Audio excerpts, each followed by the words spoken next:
Well, talk about a video that I should have made years ago. As a diehard Resident Evil fan, I have obviously played a lot of games trying to piggyback off of Capcom's success in my years, but for whatever reason I've covered almost none of them here on the channel. Well, I'm happy to say that all ends now. If you guys would be so kind as to join me, I'd like to take you on a tour of every single RE clone that has ever graced a game console, but before we do that, there are some rules. First off, we'll be leaving out any recent indie releases. Now don't get me wrong, there are some killer survival horror games coming out of independent studios, but if I put each and every one in this video, we'd likely have a runtime of 17 hours. So for now, we'll just be focusing on mainstream console releases. But more importantly than that is my definition of the term RE clone. What I mean by that is any game that tried to mimic the original survival horror style Resident Evil games' design principles. And the reason why I'm sticking with the classic survival horror releases and not the more modern action horror entries in the series is simple. Thanks to RE4 serving as a blueprint for any third-person shooter made since 2005, our list would be nearly infinite if we included those. And to be honest, the survival horror titles have always been my favorites. And, well, I'm the one making the videos around here. So if it doesn't have tank controls, a fixed camera system, inventory management, backtracking, an emphasis on exploration, or some combination of those traits, well, it ain't showing up here. Oh, and I'll probably need to break this one into at least 2 different videos, so if you don't find the title you're looking for in this specific release, well, fear not, it's likely on the way. And with all that secondary stuff out of the way, I think it's about time we covered some Resident Evil clones. Are you telling me we're driving into a witch hunt, Mulder? If you want to catch witches, you have to go on a witch hunt, Scully. And if we're gonna be talking RE clones, we might as well start off with one of the more odd ones. The X-Files Resistor Served was released in 2004 and created by Black Ops Entertainment. You know the guys behind Fugitive Hunter War on Terror? You know, that game where you get to fist fight Osama bin Laden. You kill me, 1,000 more will rise. So let's keep our expectations appropriately tempered for this one. And right from the start, I have something really cool to talk about. This game has an option for anamorphic widescreen, so we get actual 16:9 footage for this section, which is really nice for an old PS2 game. It may not be true widescreen, but hey, I'll take what I can get. The game starts off with Mulder and Scully driving into a small town in Colorado, which definitely gives me some hope. Usually if a game starts off with a very Twin Peaks feel, it's at least got something interesting to offer. So the two eventually come across a dead body, and while Scully tends to that little situation, Mulder tries to find a phone in a nearby old diner, and correct me if I'm wrong, but that's 2 checks on the RE2 intro event checklist. Not too bad a start if you ask me. So after Mulder finds the phones are dead, the diner's employees turn out to be in a very similar condition. After dealing with what seems like zombies, the game sets up a surprisingly competent little mystery. You can choose your character from the start, but I went with Fox Mulder because I'll be damned if I'm going to play this entire game without getting a massive dose of his bad humor. Those fingers in my hair, that sly come hither stare. Do I have to recite the rest of the lyrics? I got the joke, Mulder. And as the plot progresses, we get this awesome little tale that starts off sounding like some kind of supernatural witch story, but then takes a hard left turn into your typical X-Files plot, having to do with crashed aliens, cover-ups, and some type of black substance that's infecting everyone. A plotline that fans of RE games will see as a comfortable sweater that fits just right. Honestly, I did not expect to like this little story quite so much. Not only am I not that big of an X-Files fan, but I've never once enjoyed any other game the developers put out, but sometimes old PS2 games can surprise you. The exploration feels like an RE game, with key items being found in odd places that open up even more areas to explore, only this time the environment has been extended to an entire town, which is really cool. And thankfully these guys steer away from Capcom's go-to method for not designing and rendering an entire town in-game, which is dumb roadblocks that are about waist high. Sure, there are a few examples of this in the game, but for the most part we're dealing with some wide open areas dotted with smaller indoor spots. In fact, I really liked getting to know this town's layout, and the graphics are convincing enough that the environment around me was pretty familiar in a I think I've been to a town like this kind of way. The infected enemies are essentially zombie stand-ins, and you won't find any complaints from me about that. These guys clearly went into this with the goal of copying Resident Evil, and took it far enough to contrive a reason for including the exact same enemy types as RE, and for a zombie lover like me, that is not the worst direction to take a video game in. I also liked how these guys mapped all kinds of convenient actions to the PS2's face buttons. Pulling out your gun, readying a flashlight, and reloading your weapon can all be done outside of the menu, and this is a damn godsend if you ask me. The only problem being it took me a real long time to get used to all these options, so I was pressing all the wrong buttons for the first few minutes of gameplay. Oh, and they added this little X that shows up in the bottom of the screen, and since it was showing up when I got near doors, I figured it was a loading symbol, but as the game went on, I figured out it was a kind of on-screen indicator when something could be interacted with. Now, I'm not going to spoil any specific puzzles or anything, but if I had one piece of advice, it would be to use this to its fullest extent. There was one part of the game that had me stumped until I realized this little tidbit of info. On the negative end, this game clearly didn't have a huge budget behind it. In fact, I'd imagine a majority of the money was spent on licensing the X-Files property and getting David Duchovny and Gillian Anderson to voice their respective roles, because you'll probably notice right away that animations are total garbage, or at least some of them are. It seems to me like the game has two different ways to display real-time graphics. The cutscenes that take place using the normal camera angles that show up during gameplay seem to have really bad robotic animations, but when the game loads into a new cutscene using a camera placed specifically for that scene, animations look much better. Hell, at one point Scully was in a cutscene nearly T-posing the entire time. As far as the in-game cutscene versus better looking in-game cutscene thing goes, I'm sure you'll notice a similar approach in other games, but typically there's not such a huge discrepancy in quality between the two. Sadly, the controls can be a real ass to overcome, and that's because they just don't fit this style of game very well. I know the camera's been moving a lot in my footage, but it's essentially a fixed camera system like your typical RE game, but it follows the player on a predetermined track similar to games like Code Veronica. And normally that's a system I really get into, the only issue being when these guys were picking which RE elements they wanted to copy, Tank Controls must have drawn the short straw because they went with a typical 3D control scheme, meaning each direction of the analog stick will move you in the correlating direction based on your orientation, or to put it more simply, up might be down depending on the camera angle you're currently looking at. Thanks to this, it can be hard as hell to get around when you're stuck in an area that changes angles rapidly. I know people love to talk shit about tank controls, but playing this game will give you a great look at the alternative. I don't care what your preference is, if you have a game with fixed camera angles that change rapidly, that control style from the 90s that everyone loves to shit on is still the best method we have. So yeah, I was getting turned around a lot, and it was a little rough changing from a camera angle that had me holding the down direction on the analog stick to move forward to a new angle where I needed to switch it up. That being said, it wasn't too hard to get used to, and while it would still trip me up in some scenarios like the first boss fight, I wouldn't say it's so bad that you won't be able to complete the game. I may not have finished it for this video, but I can confidently say that I have a new RE clone to look for when I get that itch for a Kmart brand survival horror experience.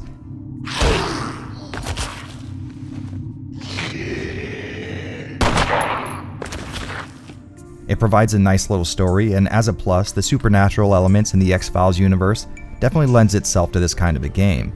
If you're able to look past some of the cornerstones of low-budget game development, I think you'll find a surprisingly competent little RE clone here. Sadly, the collector's market has gotten a hold of this one, so you aren't going to find a reasonable price for it out there on the used market, but I'm sure there are a few reputable sites that will, shall we say, solve that issue for you, which, if you ask me, is a hurdle well worth jumping through. Coming from a guy who only casually watched the TV show, I can assure you deep knowledge of the source material is not a requirement to enjoy this one, and as far as Resident Evil clones go, you can really do a lot worse, so this one gets a huge thumbs up from me, and remember, the truth is out there.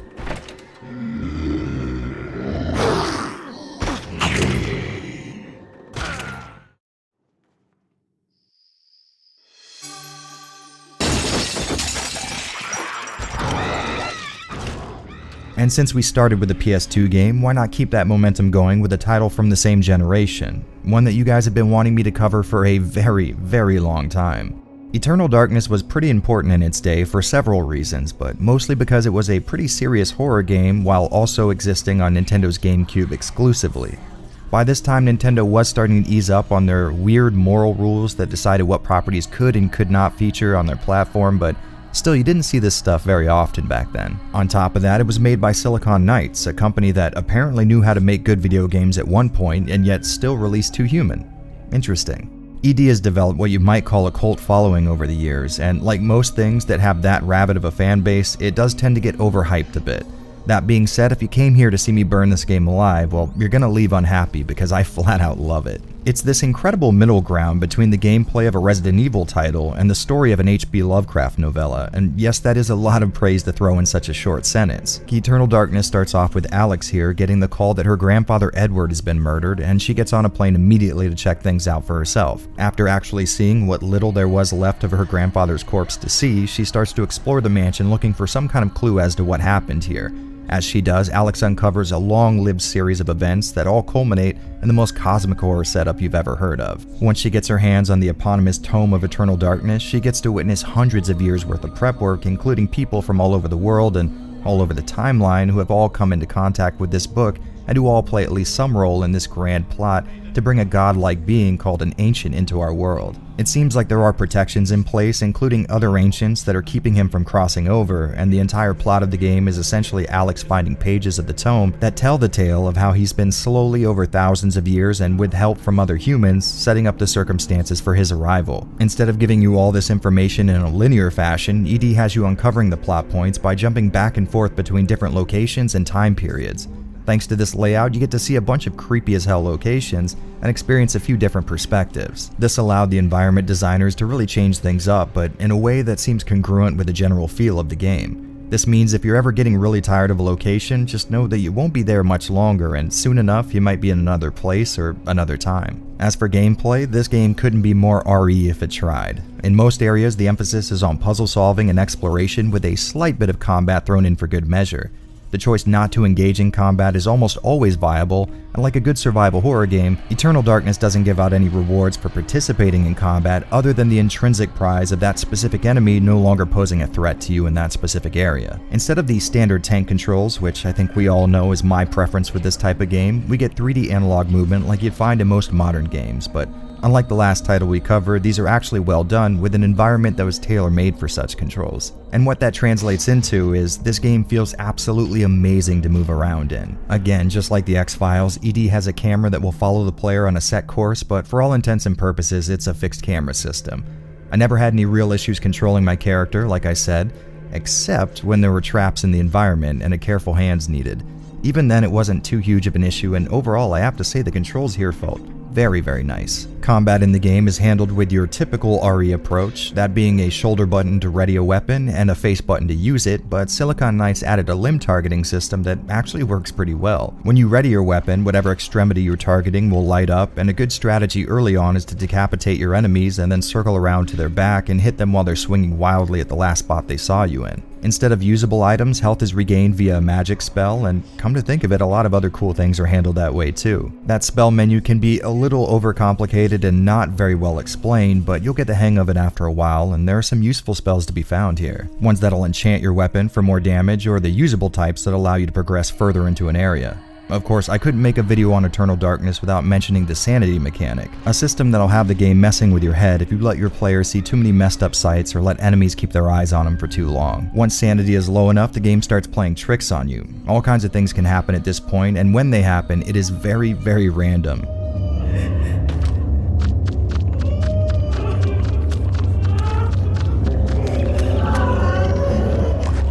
So you might walk into a room, get surrounded by enemies, die, and then get teleported back to the door you originally walked through, or the game might simulate someone sitting on a TV remote and changing inputs. A trick that genuinely made me yell at my brother who was in the room when I first played this. All in all, I think the sanity mechanic was a little overhyped if you ask me, as it really doesn't have any kind of effect on gameplay one way or the other. Don't get me wrong, it's really interesting and they clearly put some serious time into creating a huge varied list of things that can happen, but this mechanic never really elevated itself past an interesting parlor trick in my opinion. It is a really interesting and innovative idea though, and even though I'm fully aware of what can happen most of the time, I typically play the game with low sanity just to see how the game will try and mess with me. To be totally honest, I'm not sure why no one else has picked up the mantle for this kind of a mechanic. Imagine what could be done with a modern game taking a similar approach, like a PC game that randomly quits to the desktop while displaying a fake Windows prompt about deleting your C drive or something like that. Eternal Darkness is one of those cult hits from the early 2000s, and in my opinion that is for a very good reason. Graphically speaking, this was a really strong showing for the time.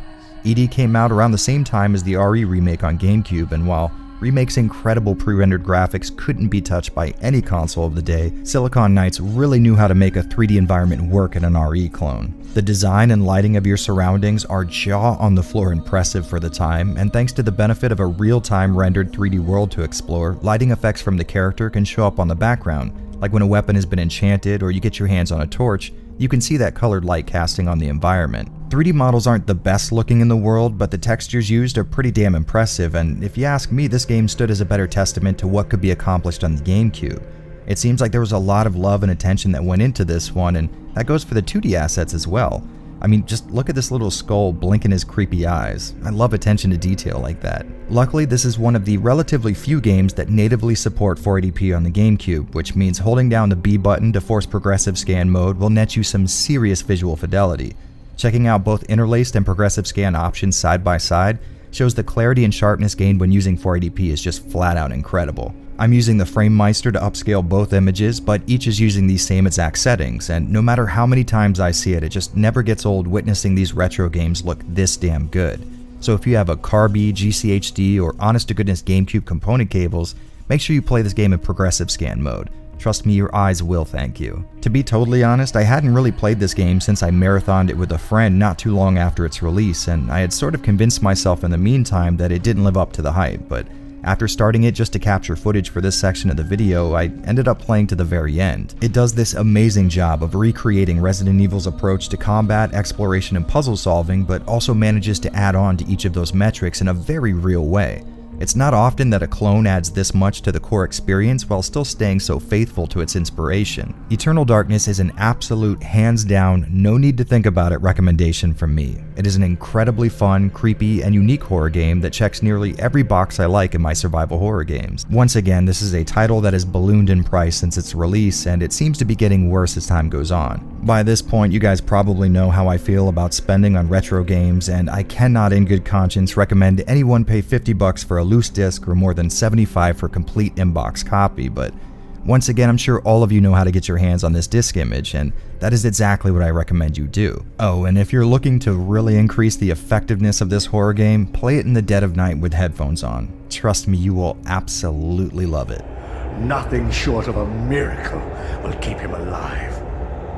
And there hasn't been one of those for a long time.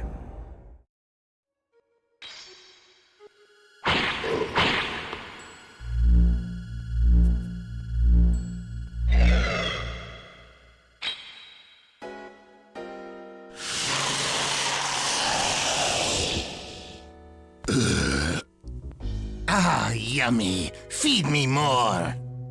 Think about how odd of a time the early 2000s were and how crazy it is we all lived through it.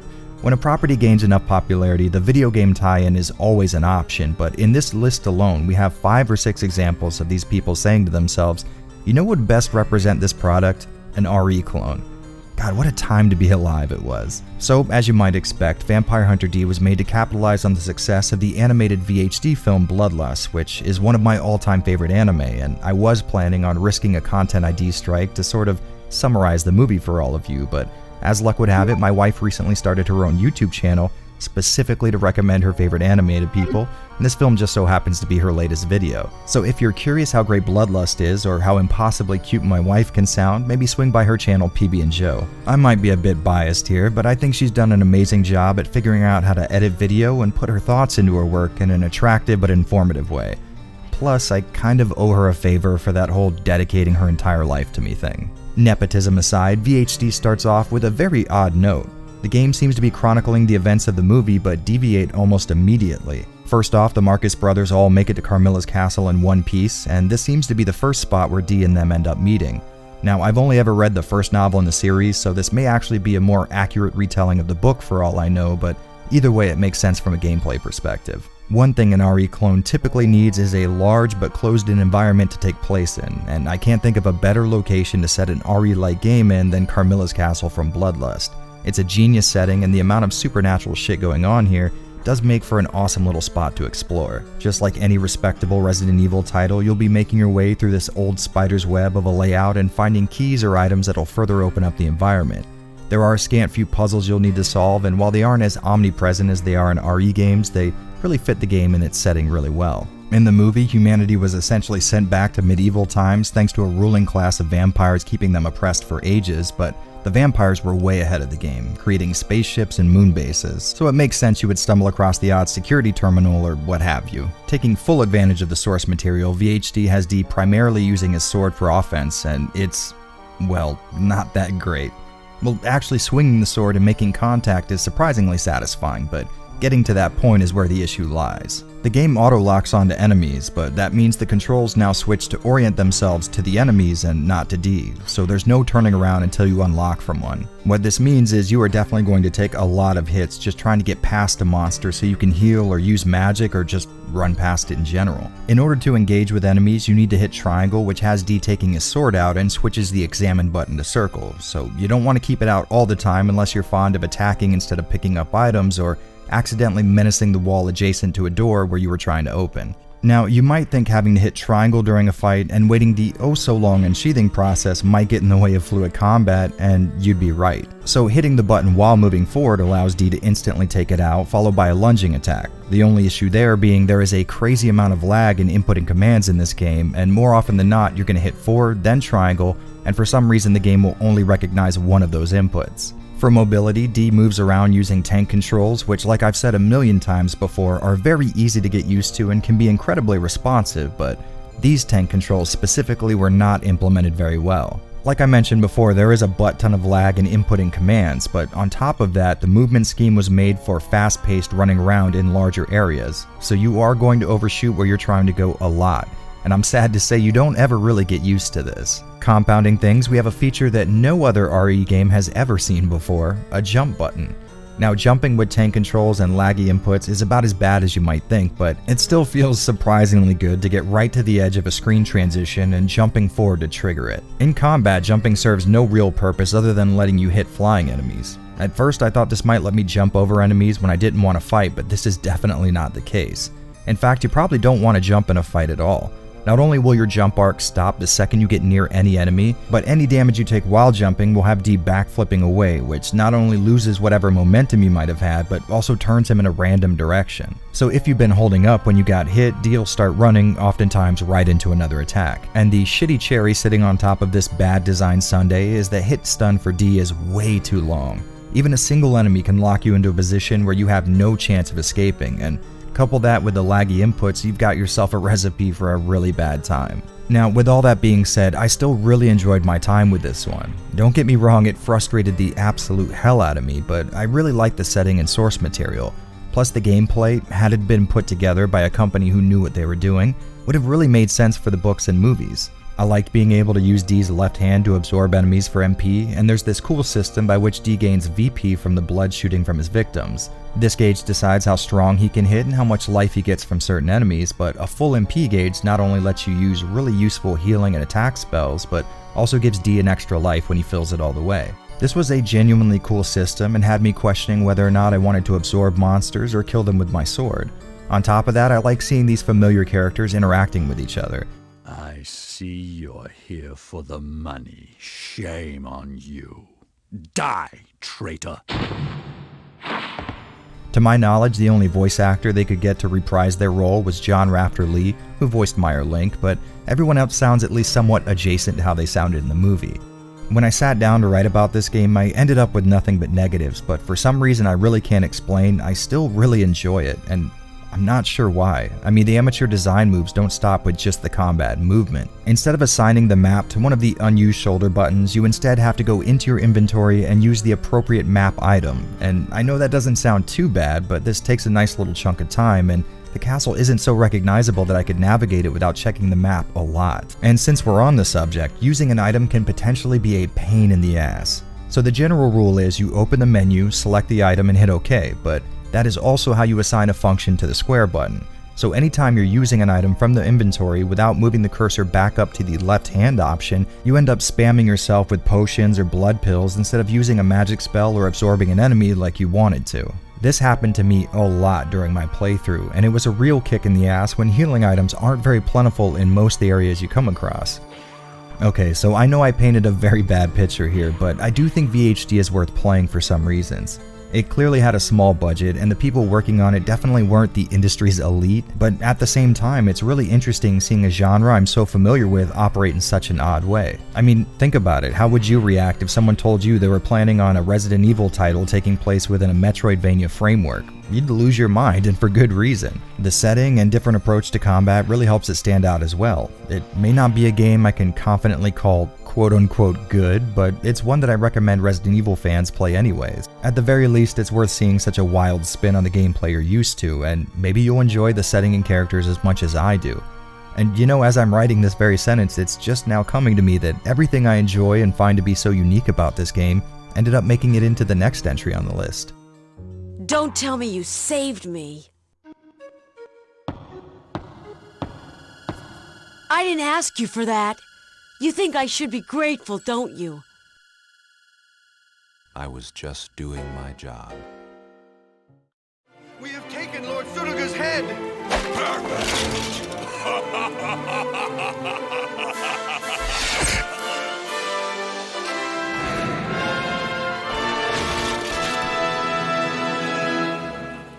Well, it's been long enough. I'd say it's about time to pull out one of the heavy hitters in this list. Onimusha is pretty unique in its capacity as an RE clone, as it's the only one actually made by Capcom, the one and only company credited with both creating and naming the genre of survival horror. And I've got good news for you. If you were expecting a higher level of quality given Capcom should probably know how to clone their own creation, well, you're absolutely correct. This is a flat-out incredible series with entries that, like Resident Evil, all differ from one another in small ways, but unlike RE, stay true to the foundational elements that made the first game so damn compelling.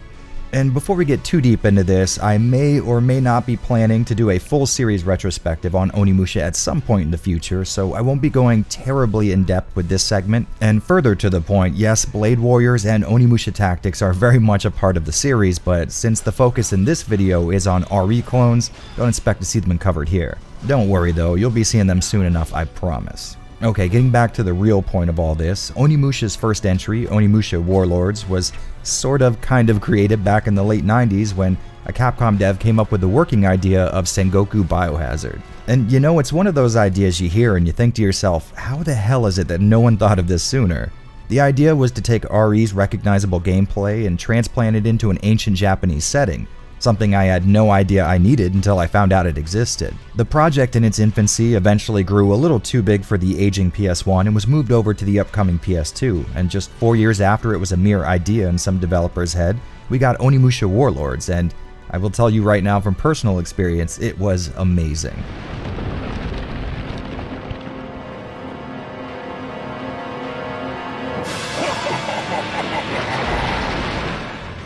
This game really does perfectly represent its RE origins. It pulls off the amazing feat of simultaneously being perfectly recognizable in its survival horror roots, and unique enough that it never really feels like a clone. The story sees your main character, Samanosuke Akechi, as he travels to Inabayama Castle to make sure his cousin Yuki is alright. He doesn't do a great job of it though.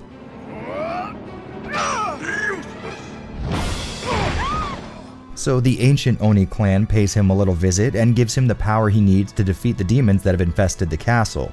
A pretty cool setup that serves two very important purposes. First, it gives us a perfectly understandable reason for the game's events to take place, but more important than that, it feels like something you would actually hear about in a Japanese folktale. And in that sense, it gets 2 big thumbs up from me. Onimusha's unique gameplay is probably going to be the most familiar and unfamiliar part of the game for you, and I say that because tank controls and exploration will definitely give you RE flashbacks the entire time, but little tweaks make sure it stays feeling like its own thing. For example, sure, you'll be using tank controls to get around the whole time, but when it's time to throw down, you'll be using melee attacks almost exclusively. To account for this, the game gives you all kinds of mobility options like a lock-on and a dash, but most interestingly, it does something really cool by combining survival horror and Metroidvania. See, in your average survival horror game, exploration is the main goal, and key items can be picked up to further open up the environment. But Onimusha takes that one step further. That means that a majority of the progress you'll be making will come in the form of gaining new moves or weapons. In a Metroid title, or I guess more specifically any Metroidvania game, it's common for the environment to reveal itself a little more every time a new mobility or combat option is gained, and the same thing applies here. All over the place there are doors that can only be opened by a specific weapon, and sometimes that require a specific level for that weapon to be at. And speaking of which, there's also a system that lets you spend souls you collect after killing enemies on leveling up your weapons and gear. I really like this little inclusion because it makes running around and figuring out where to go next feel like it's serving a secondary purpose by allowing me to engage in combat more thereby collecting resources that'll make the game just a little more forgiving and a whole lot more fun. This first entry in this landmark series was incredibly memorable for me and will likely always occupy a small spot in my heart, but there are a few more titles we need to go over. What's that smell? Who's there? A human? How disappointing. The second Onimusha title capitalized on a lot of the previous entry's strengths, but added a lot that, if you ask me, goes a little outside what Onimusha was all about at the time. In the game, you take control of Jubei Yagyu, a guy looking to get revenge on Nobunaga for wiping his town out. On the way, he ends up crossing paths with other elite fighters, and the crew forms this on-again, off-again relationship where Jubei is constantly expected to shower them with gifts. The gifts can be found during the course of actually just playing the game or bought in a shop. Like you might expect, some characters have preferences, and giving the right kind of gift to the right kind of person will lock them in as a more permanent member of your troop. While on the expectable flip side, continually giving the wrong type of gifts to someone might see some of these guys leaving or betraying you at some point. This main town acts as a staging point for a lot of your adventures, so you'll be coming back a lot to stock up or give trinkets to your friends. If you ask me, there is a lot about this game that just doesn't fit the Onimusha feel, at least in my opinion, but I cannot deny how fun the combat and gameplay is. I might be crazy here, but this game seems to control a little better than the last one, and fights flow just a little faster and more fluidly. So while it's not my favorite in the series, it's still an amazing game. But you might be asking yourself, what is my favorite? Well... Magoichi! Where did you take my girl? How dare you disturb our time? Together! For me, Onimusha 3 is when the series peaked. Not only did you have Takeshi Kaneshiro reprising his role as Samanosuke, but they upped the ante by adding Jean Reno to the game's cast. An actor that most people associate with his role in Leon the Professional, while incorrectly leaving out his awesome performance in the best Godzilla movie ever made. I'll let you guys decide if that's sarcasm or not. The story sees Samanosuke being teleported to modern-day Paris while Jean Reno's character gets sent back to the Sengoku era. Despite the fact that they spend most of the time apart, it takes on this sort of buddy cop feel, and I absolutely love it. The gameplay returns to that classic RE clone style and ditched the gift-giving and hubtown mechanic from the previous game, which was a good call if you ask me. These aren't bad elements on their face or anything, I just didn't think they felt right in an Onimusha game. The combat in 3 feels a little slower than it did in the second game, or maybe that's just me, but you have way more offensive options now with Jacques' new whip and his readiness to bust a cap when necessary. The story has this double fish out of water kind of approach, and I'm not sure why, it just works for me on every level. Plus, this might be one of the best looking games on the PS2. I mean, look at it, it's absolutely gorgeous. Without a doubt, this is the best entry in the series if you're looking for an RE clone, but it definitely isn't the last.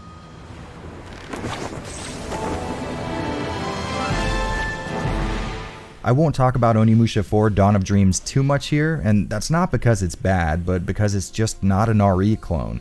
The camera's now locked behind the main character, and that means all the backgrounds are fully rendered in 3D now. Of course, that doesn't necessarily mean it negates any type of a survival horror bend to a game, but it seems clear action was the goal here. Its events proceed along a more linear, level-based sort of route, and combat is the main attraction with combo multipliers and the score/ranking system coming into play. If I had to describe it, I'd say this is what happens when Capcom's arcade roots start to show in a series. By no means would I say Onimusha 4 is bad, it's just not what I was looking for. That being said, to get this footage, I had to play this game a lot more than I ever have before, and I think I'll be picking it back up when I'm done.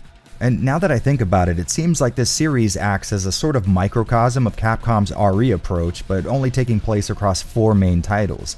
You can see Capcom's trademark unwillingness to hold on to tradition, and their constant obsession with tinkering with core mechanics. All in all, though, it's still one of the most fun, varied, and true to Resident Evil series you're likely to come across. If you're watching this and have never played one of these games, I suggest you stop what you're doing and track them down. All of these games are amazing in their own right, and if you're looking for a little bit of a deeper dive, well, let me know in the comments section if you'd be interested in an Onimusha retrospective, because I can promise you that is one request I'd be more than happy to grant. Get back. You're not gonna be of any help anyway. They're Genma. No human blade can kill them. Oh, is that... Nobody's seen him since last night. I'm really starting to get worried. I know. Aliens beamed him up to their ship, did some experiments on him, and finally killed him. You know, the best part about covering a series like Obscure is that the name could also describe its popularity. I really don't remember anyone being particularly wowed by this RE clone when it was released, which sort of blew me away because at the time we really didn't have many survival horror style games to choose from, if any at all. Then Obscure showed up at my local Blockbuster, and as a PS2 owner who loved RE, it was a done deal the second I saw the screenshots. What we have here is essentially what would happen if RE2 bred with the late 90s horror movie The Faculty. Guaranteed to jack you up.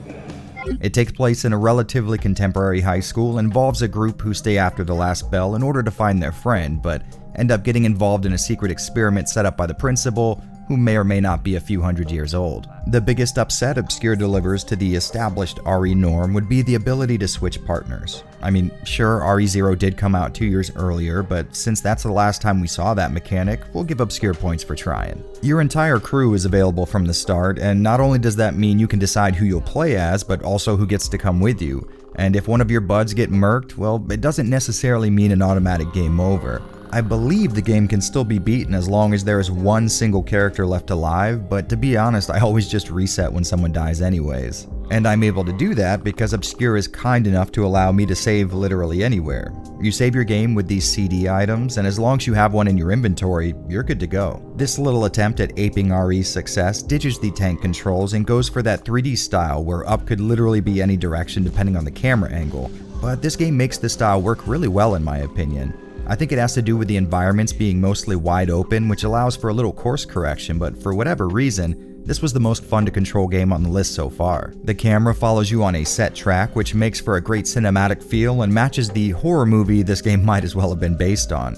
The combat is very, I guess, clunky, but works most of the time, and I like the added ability to knock out windows to damage your enemies who just so happen to be hurt by sunlight. The voice acting is, well, I don't know, I guess just about as bad as you might assume. Don't tell me you didn't see anything. You didn't notice anything bizarre? Yeah, everything I see up in this piece is whack. But the story has a very endearing feel to it. Plus it does a great job of creating a believable atmosphere. Anyone who went to a public high school probably sees a little bit of their own alma mater in this place, and I absolutely love it when developers create this specific genre of games in a believably current, more normal setting like this. Oh, and I forgot to mention there's multiplayer, although if I'm being honest, I have actually never tried it out myself.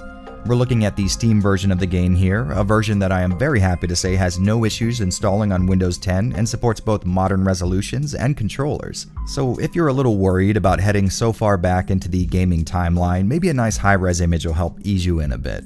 Although it did famously remove the Sum 41 song that normally plays during the intro, I guess it's up to you whether or not that's a plus or a minus. If you ask me, Obscure is well worth checking out today and might be one of the most faithful and fun RE clones we've covered so far, which makes me wish I could say the same for the sequel. Walking around on your bare feet in here means you'll be picking mushrooms from between your toes. Obscure Aftermath came out a good 4 or so years after the original and hit the PS2, Wii, PC, and PSP. Now, me being the absolute dork that I am, I hit up the PSP version first and foremost. I recently soft-modded my PlayStation TV and installed an app called Sharpscale, which allows PSP games to be played at a much higher resolution than native PSP video output, so I figured this was a great time to show that off. The PSP version of the game actually looks really good, and the sharp integer scale used on my PS TV certainly helps. That being said, I can confirm this game looks great on a PSP's native screen as well. On the plus side, we still have a butt rock song over the intro, so it's nice to see some consistency there, but right off the bat, the camera and controls jump out as being far lower quality than its predecessor. First off, the environments you start in are much more closed off, often having you move around in one tiny hallway after another. And the fixed path moving camera has returned, but there's also moments when the player can move the camera around freely. The only issue there being you never really know which section is going to be a fixed camera section and which one will let you take control of your field of view, so you never really know what you can and can't do. See right here, I can fully control the camera anytime I want, but just 2 steps forward and I can't anymore. And keep in mind this is on the same exact screen. This really sucks because the camera angles are much more close up than before, so it's not uncommon to see the camera get caught on a door or the odd corner. It looks to me like they were going for a closer to the player sort of over the shoulder look for a lot of it, and if you ask me, it makes the game a nightmare to actually control. While I haven't put as much time into this one compared to the first, I can confidently say that any fun you get out of this game will be in spite of the controls and not because of them. Other than that, it seems like the overall gameplay hook is roughly the same here. A bunch of young adults stuck in some kind of a school-type environment, solving puzzles and finding keys in order to survive an outbreak of a sentient plant creature. I really do want to spend a little more time with Obscure 2, if anything, because there aren't a lot of games in the genre, and at this point I'll take what I can get. But that being said, the first game gets my recommendation. It's this perfect little microcosm of RE-style gameplay with a few flourishes that come from a new team taking a crack at an established formula. The second game offers more or less much of the same, but the game switches to a sometimes free, sometimes fixed camera, and that leads to huge issues controlling your characters. But on the plus side, they streamlined a lot of mechanics and genuinely improved a lot of the go-to controller functions in the sequel. If you're looking to spend a Saturday night remembering that short window of time when RE clones like this had some kind of a market share, Obscure might as well be your go-to. Definitely give this series a try, and if possible, get one of the console releases so you can watch that original intro and be reminded how bad Sum 41 is. The organs are all still there. There are these purple marks all over it. This is Matt. It may save your life.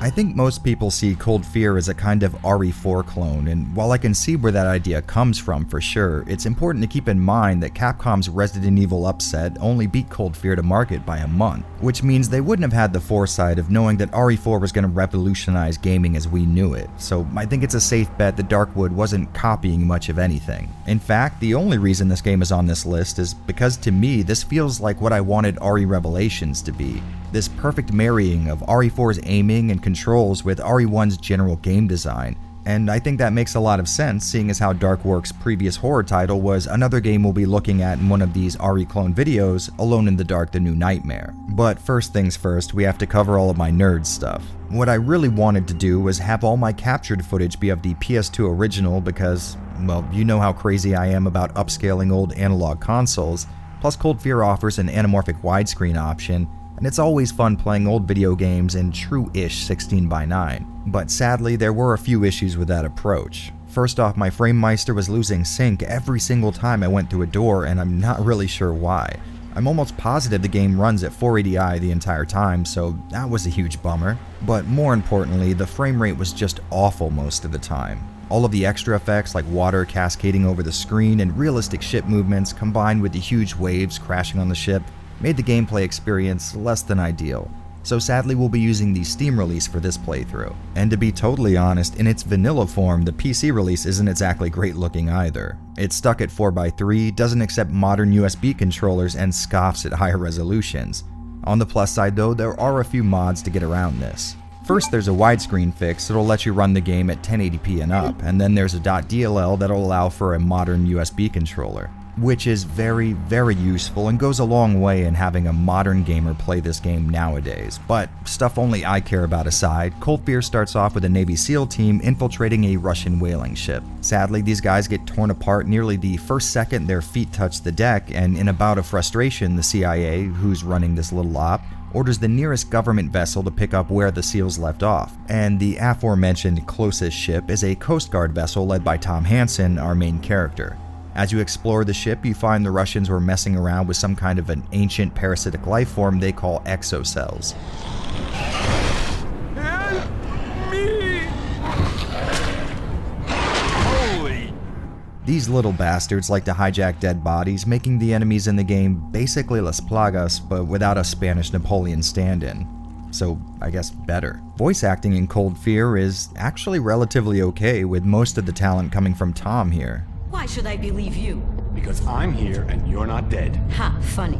The controls are, well, they're kind of terrible in a lot of ways. Movement is handled without tank controls despite the camera being mostly fixed, so that means you'll find yourself having to reorient after every camera change, and that kinda sucks. Now, this isn't anything new. I mean, we've already covered a few games in this list that use this method, but Cold Fear takes it a few steps further in the wrong direction.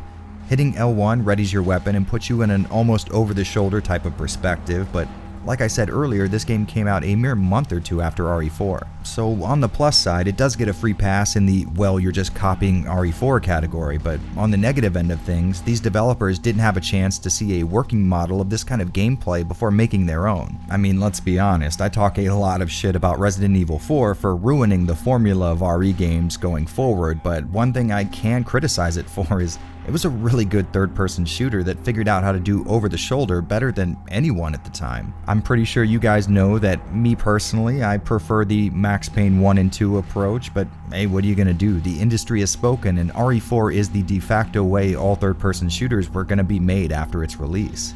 And what I mean to say with this long rant is there are a lot of issues here in Cold Fear. One of the worst being the over-the-shoulder view sharing a game with a fixed camera system. So in order to aim at a target, you need to rotate Tom so that he's facing what you want him to shoot at. In RE4, this is a snap because the camera is always in the same position behind Leon, but here there are two viewing perspectives, making this a real chore.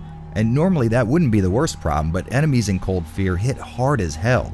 Even the small exocell parasites can drain a quarter of your life in a single hit, and that effect continues until you kill them or run out of their little grabby range. Now, it's my opinion that the developers knew this was an issue because they also implemented a more traditional RE type of aiming that lets you draw your weapon and aim straight ahead without altering your perspective. But this relies on the game's auto-aim, and in that case, you might as well not use it unless the enemy is so far away that it really doesn't matter anyways. Since you're able to move around while aiming in either mode, the right analog stick is used to adjust your reticle, but this process is so slow in the secondary, more traditional firing mode that it boggles the mind, which really sucks because this mechanic could have very well transformed this game into a real traditional Resident Evil type experience. But here's the catch with all this. After all that complaining, I still really enjoy this game.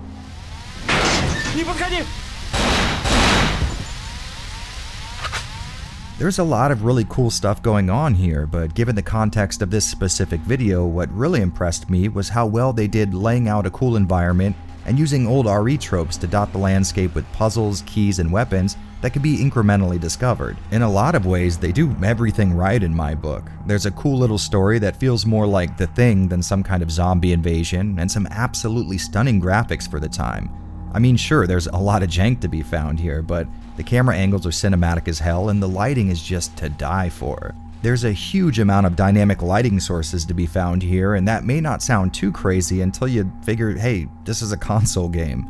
Now, I would have loved to see more accurate real-time shadow casting to go along with those dynamic light sources, but you really can't look a gift horse in the mouth. But I think if you're going to have a long discussion about Cold Fear, the main point has got to be the unreal amount of time and effort that went into accurately mapping and animating both the ocean waves around the boat and the effect those waves have on the boat's position. Not only does the boat move in a really convincing way, but you'll also see Tom's position change along with it. This was a really interesting development at the time, and to be honest, you still don't see games doing anything close to this. Cold Fear definitely has some major issues, but without a doubt it is one of the more interesting and playable RE clones to date. If you ever wondered what would happen if Resident Evil Revelations was made by a team who actually revered the original RE trilogy, well, wonder no more. I don't care if it's on Steam or console or whatever, just give this one a try. It's rare for a game to stray so far from its original inspiration, yet still hit the mark so damn well. He wanted to use them, and this is the result. It will kill us all. Hey, you okay? Kill me, please. And for the very last game to feature in this video, we have to hit up one of the major titles people have been asking me to cover for years now. An RE clone that's both popular and barely known about at the same time. And when it comes to RE clones, Sega really does know a thing or two. For me, the first real RE clone I ever played and was fully aware it was obviously trying to mimic Resident Evil was a Dreamcast title by the name of Carrier. But years before that, on Sega's ill-fated Saturn, some of us got to see a really cool attempt at capturing the lightning that was RE's success in a bottle. Deep Fear was a Sega-produced title and took the survival horror genre in a direction that you still don't see very often. The game takes place in probably the most claustrophobic environment humanly imaginable, that being the ocean floor. You play as John Mayer. No, not that one, although that would make for a wildly different game, and you had a civilian-run rescue service called ERS, and you and your crew operate out of a naval refueling operation called a Big Table. While you're going about your undersea business, a capsule lands in the ocean that just so happens to contain a chimpanzee that was sent into space 40 years ago.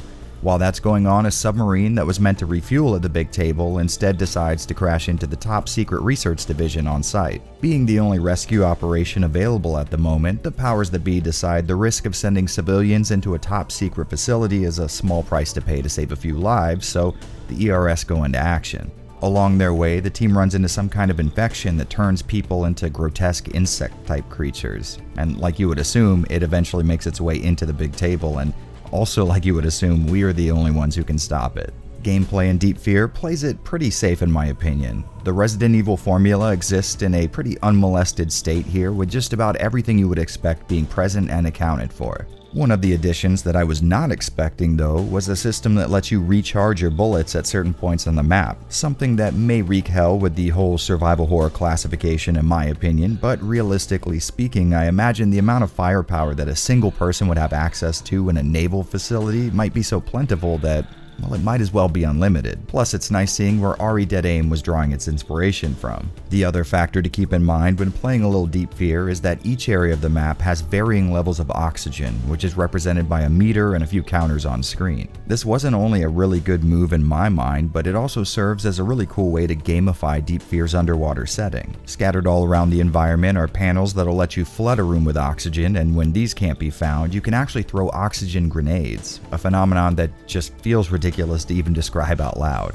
Moving around in Deep Fear works pretty much exactly like you would expect, with tank controls and kind of clunky movement, but it doesn't feel as organic as a typical Resident Evil title thanks to the slow loading nature of each room or menu transition. Typically, you're only going to spend a second or maybe two in any one area, but moving to a new screen can often last longer than the amount of time spent in the previous one. And in a game chasing after a genre where exploration is the key point, this really kind of, I guess, tainted the experience for me by making it feel incredibly choppy.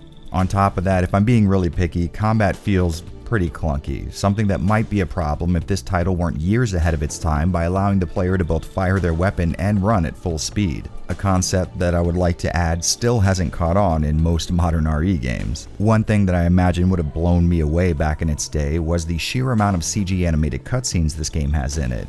In the first few hours of gameplay, you've already watched minutes worth of animated cutscenes, which was a lot for the time. I mean, CDs weren't exactly known for their infinite amount of storage space, and the compression available to developers at the time wasn't amazing either, so it's nice to see a Saturn game that beats out your typical Squaresoft release in the density of pre-rendered cutscenes. Whoa, your boyfriend? Just kidding. To be totally honest, Deep Fear is a sort of sad story for me because it has a buttload going in its favor. It nails that Resident Evil combination of a fearful setting and a story that's just shy of purposeful satire.